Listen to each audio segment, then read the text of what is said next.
സത്യനന്ദിക്കാട് സാറിന്റെ ഒരു ടെലിവിഷൻ പരിപാടിയിലെ സാന്നിധ്യം എന്ന് പറയുന്നത് വളരെ അമൂല്യമായ ഒരു കാര്യമാണ്. ഞങ്ങൾക്ക് വ്യക്തമായ ബോധ്യമുണ്ട്, ജോൺസൺ മാഷ് എന്ന പ്രതിഭയോടുള്ള വലിയൊരു ആദരവിന്റെ കൂടെ അല്ലെങ്കിൽ ആ സൗഹൃദത്തിന്റെ കൂടെ ഒരു ബാക്കി പത്രമായാണ് സത്യൻ സാർ ഏറ്റവും പുതിയ ചലച്ചിത്രത്തിന്റെ തിരക്കുകളിൽ നിന്നും ഇന്ന് നമ്മളോടൊപ്പം ഇവിടെ കൂടുന്നത്. ഒരിക്കൽ കൂടി സ്വാഗതം സാറിന്. സന്തോഷം.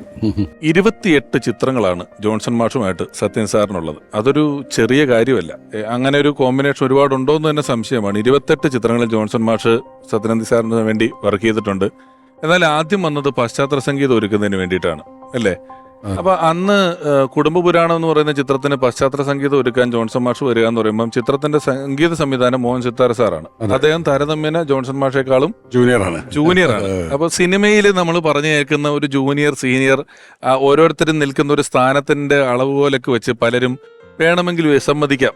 നീ വേറൊരാൾ സംഗീതം ചെയ്ത പടത്തിന് പശ്ചാത്തല സംഗീതം ഒരുക്കാൻ ഞാൻ വരേണ്ട കാര്യമുണ്ടോ എന്നൊക്കെ ചോദിക്കാം. എങ്ങനെയാണ് അന്ന് ആദ്യമായി ജോൺസൺ മാഷിന്റെ പശ്ചാത്തല സംഗീതത്തിലേക്ക് എത്തിയത്? അതിന്റെ ഒരു തുടക്കമൊക്കെ എങ്ങനെയായിരുന്നു? ജോൺസൺ അതിനു മുമ്പ് തന്നെ എനിക്ക് വളരെ പരിചയമുണ്ട്. കാര്യം A.T. ഉമ്മർ മ്യൂസിക് ചെയ്യുമ്പോഴേക്കേ A.T. ഉമ്മർ, അർജുന മാഷ് ഒക്കെ മ്യൂസിക് ചെയ്യുമ്പോൾ പല സിനിമകൾക്കും കണ്ടക്ട് ചെയ്തിരുന്നത്, അതിന്റെ ബാക്ക്ഗ്രൗണ്ട് സ്കോർ ചെയ്തിരുന്നതൊക്കെ ജോൺസനായിരുന്നു. അപ്പോൾ അന്നോട്ട് ജോൺസനും ഞാനും തമ്മിൽ നല്ല അടുപ്പമുണ്ട്. അപ്പോൾ അന്ന് മോഹൻ സിത്താരയുടെ 1 മുതൽ 0 വരെ എന്നുള്ള സിനിമയിലെ പാട്ടുകൾ കേട്ടപ്പോൾ മോഹൻ സിത്താരയെ കൊണ്ട് മ്യൂസിക് ചെയ്യിപ്പിക്കാൻ തീരുമാനിക്കുകയും എൻ്റെ റീ റെക്കോർഡിങ് സമയം വന്നപ്പോൾ ജോൺസൺ ഓൾറെഡി എൻ്റെ സുഹൃത്താണ്. നമ്മൾ ഒന്നിച്ച് വർക്ക് ചെയ്യുന്ന വെച്ചാൽ A.T. ഉമ്മറിൻ്റെ കൂടെയാണ് വർക്ക് ചെയ്യുന്നത്. എങ്കിലും ജോൺസനെ മ്യൂസിക് ചെയ്യാനായിട്ട് റീ റെക്കോർഡിങ് ചെയ്യാനായിട്ട് വിളിക്കുകയാണ് ചെയ്തത്. ജോൺസൺ ഒരു ബുദ്ധിമുട്ടില്ലാതെ വന്നു. ഒന്നുമില്ല, ഈ വക യാതൊരു പ്രശ്നങ്ങളും. ഞാൻ പലപ്പോഴും പറയാറുണ്ട്, ഈ സാധാരണഗതിയിൽ ഒരു മ്യൂസിക് ഡയറക്ടർ വേറെയാണെങ്കിൽ പശ്ചാത്തല സംഗീതം ഒരുക്കുന്ന ആളുകൾ പലപ്പോഴും ഈ മ്യൂസിക് ഡയറക്ടറെ പാട്ടുകൾ പശ്ചാത്തല സംഗീതത്തിൽ യൂസ് ചെയ്യാനായിട്ട് ചില മടിയുള്ളവരുണ്ടാവും. നമ്മൾ നോക്കുക, അമരം മ്യൂസിക് ചെയ്തിരിക്കുന്ന രവീന്ദ്രനാണ്.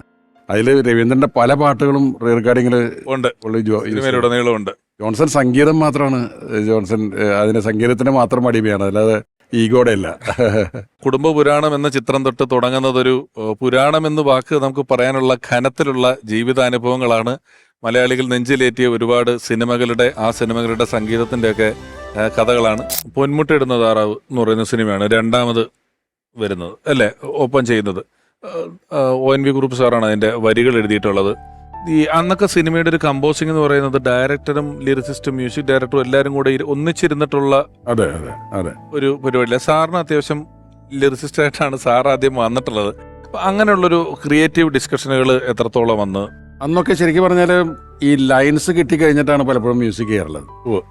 അപ്പോൾ അതാണ് ജോൺസനും, ദേവരാജ് മാഷ ശിഷ്യനായതുകൊണ്ട് ജോൺസനും അത് വലിയ സന്തോഷമാണ്. കാര്യം ആ വരികൾക്കനുസരിച്ചുള്ള ട്യൂൺ ഉണ്ടാക്കാൻ ജോൺസൺ വളരെ മിടുക്കനാണ്. അപ്പം ONV സാർ ആയതുകൊണ്ട് ഞാനും ജോൺസനും കൂടി നേരെ തിരുവനന്തപുരത്ത് വരികയും ONV സാറിനെ കാണുകയും സിറ്റുവേഷൻസ് കൊടുക്കുകയും ഒക്കെ ചെയ്തിട്ട് അവിടെ ഇരുന്ന് ഉണ്ടാക്കിയ പാട്ടുകളാണ് 2 എണ്ണം. അതിൻ്റെ ഒരു പാട്ടിൻ്റെ കഥ ഞാൻ പലപ്പോഴും പറയാറുണ്ട്. കാര്യം ഈ തീരൊരുക്കി എന്നുള്ള പാട്ട് വളരെ പെട്ടെന്നുണ്ടായി. അടുത്തത് സിറ്റുവേഷന് ഒരു ഡാൻസ് പഠിപ്പിക്കുന്ന ഡാൻസ് ടീച്ചറുടെ ശാരി പാടി കൊടുക്കുന്ന അതിൽ നിന്നാണ്. അപ്പോൾ ONV സാർ അത് വളരെ മനോഹരമായ ഒരു ഡാൻസ് പഠിപ്പിക്കുന്ന ഗാനമായിട്ട് തന്നെ എഴുതി തന്നു. അതായത് മാമുക്കോയക്കയുടെ കടയുടെ നേരെ രണ്ടാമത്തെ നിലയിലുള്ള. അപ്പോൾ അത് വെച്ച് ജോൺസൺ ട്യൂൺ ചെയ്തിട്ട് എൻ്റെ അടുത്ത് പറഞ്ഞു, ജോൺസൺ എന്നെ തമാശയ്ക്ക് മാഷേന്നൊക്കെ വിളിക്കും, മാഷേ ഇതൊരു ഡാൻസ് പഠിപ്പിക്കുന്നതിന് വളരെ പെർഫെക്റ്റ് ആണ്, നല്ല സാഹിത്യമൊക്കെ ഉള്ള ഭംഗിയാണ്. പക്ഷെ നമ്മൾ ഡാൻസ് പഠിപ്പിക്കുന്നത് തുടങ്ങിക്കഴിഞ്ഞാൽ പോകുന്നത് വേറെ വഴിക്കാണല്ലോ. അപ്പോൾ ഞാനും നോക്കുമ്പോൾ അത് ഒരു കറക്റ്റായിട്ട് മാച്ച് ചെയ്യുന്നില്ല. പക്ഷേ ONV സാറിനോട് എങ്ങനെയാണ് പാട്ട് മാറ്റി എഴുതി തരാൻ പറയുക? അതൊരു വലിയ വിഷമമാണ്. കാര്യം പ്രത്യേകിച്ച് ഞാൻ ഈ പറഞ്ഞ പോലെ പാട്ടുകൾ എഴുതുകയൊക്കെ ചെയ്യാറുള്ള ഒരാളായതുകൊണ്ട് ONV സാറിന് അങ്ങനെ പ്രശ്നമൊന്നുമില്ല. അപ്പോൾ ഞങ്ങൾ തിരിച്ചു പറഞ്ഞതിൻ്റെ തലേദിവസം സാറിനോട് പറഞ്ഞു, ആ പാട്ട് ജോൺസൺ മ്യൂസിക് ചെയ്തിട്ട് അങ്ങോട്ട് ശരിയാവുന്നില്ല. ജോൺസന്റെ കുറ്റം, സാറിൻ്റെ അല്ല. അപ്പോൾ പുള്ളി പറഞ്ഞു, ഞാൻ കൂടെ വന്നിരിക്കാം, ഞാൻ അത് ഏത് റിതത്തിലാണ് എഴുതിയെന്ന് ഞാൻ പറഞ്ഞു കൊടുക്കാം, അപ്പോൾ അത് കൂടുതൽ അപകടമാവും. അപ്പോൾ ഞാൻ സാറിൻ്റെ അടുത്ത് പറഞ്ഞു, എനിക്ക് കുറേ കൂടി സിമ്പിളായിട്ടുള്ള കാര്യം, സിനിമ ഒരു പക്ക നാട്ടിൻപുറത്തിൻ്റെ കഥയാണ്, വളരെ പച്ച മലയാളത്തിലുള്ള വേർഡ്സുള്ള ഒരു പാട്ടാണ് വേണ്ടത്. അതിൻ്റെ ഉദാഹരണം പറഞ്ഞത് അദ്ദേഹത്തിൻ്റെ പാട്ടുകൾ തന്നെയാണ്. ഈ പൊന്നരിവാളമ്പളിയിൽ കണ്ണെറിയുന്നോളെ അതുപോലത്തെ ഒരു പാട്ടായാൽ, അതുപോലത്തെ ഒരു കൾച്ചറുള്ള പാട്ടാണ് വേണ്ടത്. അപ്പോൾ ഞാൻ ശ്രമിച്ചു നോക്കാമെന്ന് പറഞ്ഞു. പിറ്റേ ദിവസം രാവിലെ 6 മണിക്ക് ONV ഒന്ന് കോളിംബിൽ അടിക്കണം. അതാണ് പ്രതിഭ എന്ന് പറയുന്നത്. തലേദിവസം വൈകുന്നേരമാണ് പറഞ്ഞത്. ഇവിടെ പറഞ്ഞ് ഞാൻ നടക്കാൻ വന്നപ്പോൾ ഇറങ്ങിയപ്പോൾ ഞാൻ സത്യനും കൂടി കണ്ടിട്ട് പോകാമെന്ന് വെച്ചിട്ടാണ്. ഇത് പറ്റുമെന്ന് നോക്കൂ ഈ പാട്ട്. ഒരു പാട്ട് കൊണ്ടുവരുന്നു. പാട്ട് കൊണ്ടുവരിക, അവർ കടലാസ് കൊണ്ടുവരികയാണ്. സത്യം പറഞ്ഞ മീറ്ററിൽ തന്നെയാണ് ആ ലാംഗ്വേജിൽ തന്നെ എഴുതിയിരിക്കുന്നത് പറഞ്ഞു. ഞാൻ വായിച്ചൊക്കെ അത്ഭുതപ്പെട്ടു പോയി. കാര്യം പൊന്നരിവാൾ അമ്പളിയിൽ കണ്ണെറിയുന്നോള് അതേ മീറ്ററിലാണ് കുന്നിമണി ചെപ്പ് തുറന്ന് എണ്ണി നോക്കുന്നേരം എന്നുള്ള പാട്ട്. കുന്നിമണി ചെപ്പ് തുറന്നെണ്ണി നോക്കുന്നേരം പാടാലോ. പൂന്ത. അതെ അതെ.